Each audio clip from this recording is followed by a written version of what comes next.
can't sleep at night, so I just keep writing. I don't need no help, I don't need opinions, so don't waste my time then.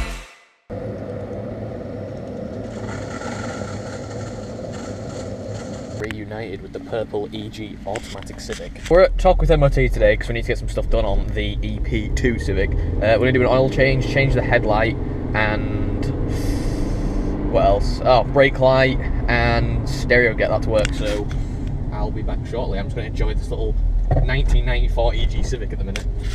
Launching the Civic.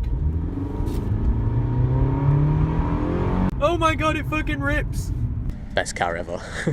So there's an import shop over the road, and all the cars they can bring over have these Japanese players in them that have these funky remotes. As far as I'm aware, it has a hard drive and everything, so it must be some small computer, maybe running Linux or something. But that's awesome.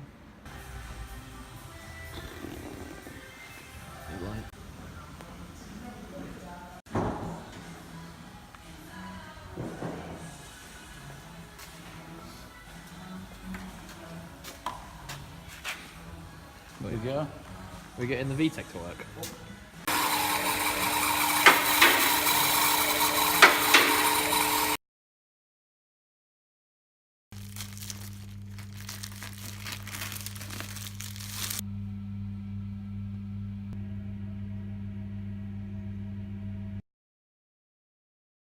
Touching, that's their signature. The parallel twin. Approaching the other car at full tilt is the toughest part. Yeah, she's done.